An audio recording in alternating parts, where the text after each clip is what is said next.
বিসমিল্লাহির রহমানির রহিম। আমাদের অনলাইন শিক্ষা কার্যক্রমে মাধ্যমিক শ্রেণীর জীববিজ্ঞান অংশে আমরা জীবের বংশগতি ও বিবর্তন এই অংশটি নিয়ে আমরা পর্যালোচনামূলক ক্লাস করব। এটি পরীক্ষা প্রস্তুতিমূলক ক্লাস হওয়ায় আমরা মূল টপিকসগুলোর উপর ইনশাআল্লাহ আলোচনা করব এবং এর পাশাপাশি সম্ভাব্য কোন প্রশ্নগুলো সৃজনশীল আকারে কিভাবে পরীক্ষায় আসতে পারে এগুলোর উপরও ইনশাআল্লাহ পর্যালোচনা করা হবে। তো শুরুতেই আমরা যেটা দেখব সেটি হলো যে এখানে মূলত কি কি টপিকস এর উপরে পড়া আছে। আমরা এখানে শিখন ফলে যেটা দেখতে পাচ্ছি যে বংশগতির ধারক বাহক হিসেবে ডিএনএ প্রতিরূপ ব্যাখ্যা, ডিএনএ এর টেস্টের ক্ষেত্রে প্রয়োজনীয় ব্যাখ্যা বা প্রয়োজনীয়তা, লিঙ্গ নির্ধারণে পুরুষের ভূমিকা, জেনেটিক্স ডিসঅর্ডার এর কিছু অসুখ, বিবর্তনের ধারা, প্রাকৃতিক নির্বাচন, প্রজাতির টিকে থাকা সহ মা বাবার সাথে বিভিন্ন শারীরিক বা মানসিক বৈশিষ্ট্যের সাদৃশ্য বা বৈসাদৃশ্যগত বিষয়ের আলোচনা, এগুলো আমরা এখান থেকে ইনশাআল্লাহ জানবো। তো ফার্স্ট আমরা দেখবো হলো জীবের বংশগতি নিয়ে। বংশগতি কি আসলে? প্রত্যেকটা জীব তাদের যে বংশের যে ধারা অর্থাৎ পিতামাতার কাছ থেকে তারা একটা বিশেষ ধরনের বৈশিষ্ট্য লাভ করে, যে বৈশিষ্ট্যটা তাদের পরবর্তী প্রজন্মের মধ্যে ধারাবাহিকভাবে চলে আসে। এই যে বংশানুক্রমে এই প্রজাতির বৈশিষ্ট্যগুলো অক্ষুণ্ণ রাখার এই বিষয়টি হলো জীবের বংশগতি।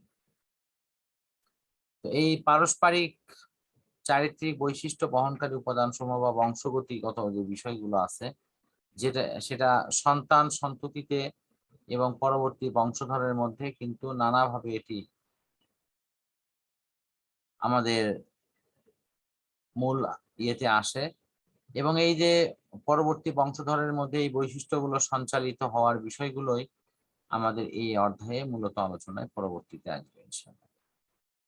তো এখন আমরা দেখব যে এই বংশগতির মাধ্যমে কিভাবে তাদের বৈশিষ্ট্যগত যে বিষয়গুলো সেগুলো কিভাবে আসে।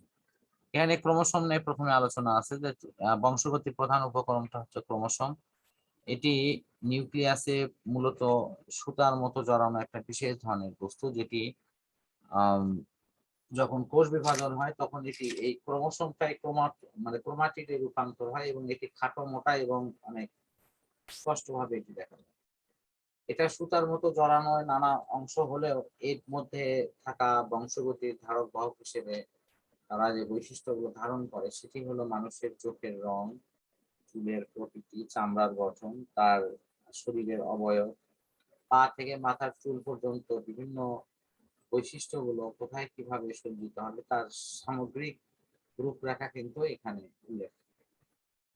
এরপরে আছে হলো ডিএনএ, ডিঅক্সি রাইবোনিউক্লিক অ্যাসিড। আমরা এখানে যে ছবিটা দেখতে পাচ্ছি এটি মূলত ডিএনএ এর গঠনের একটি চিত্র এবং এই চিত্রের অংশটি পরীক্ষায় প্রচুর চিত্র সহ গঠন অংশটি আসে। তো আমার মনে হয় যে এই ছবির সহ বিবরণটি আমাদের খুবই ভালোভাবে পড়ে দেখা উচিত, কারণ এটি আমাদের মূল যে সৃজনশীল প্রশ্নে সেটি গ অথবা ঘ নম্বরে প্রচুর পরীক্ষায় আসে। তো এর পাশাপাশি আমরা দেখব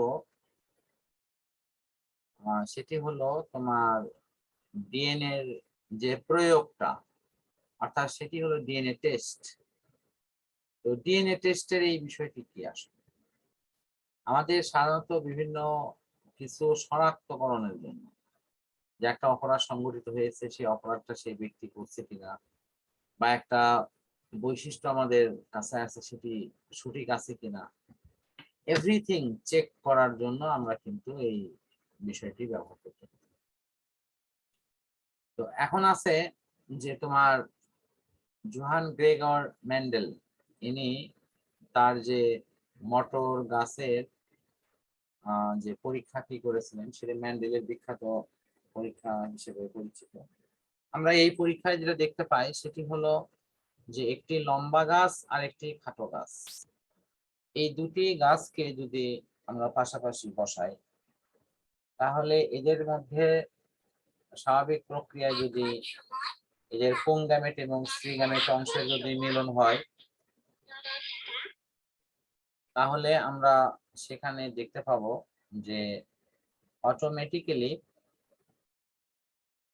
সেখানে লম্বা এবং খাটো গাছ এদের যে বৈশিষ্ট্যগুলো ধারণ করে, যে জিনগত অবস্থান, এটার মধ্যে প্রচ্ছন্ন এবং প্রকট অবস্থান কিন্তু আছে। এখানে বড় টি গুলো সাধারণত লম্বা গাছের প্রতীক হিসেবে, আর ছোট টি গুলো হলো খাটো গাছের প্রতীক হিসেবে থাকে। তো পরবর্তী বংশধরের মধ্যে খাটো এবং লম্বা উভয় বৈশিষ্ট্য থাকলেও দেখা যায় লম্বাটাই প্রকট হয়, বাট খাটোটা কিন্তু কিছু হয় না।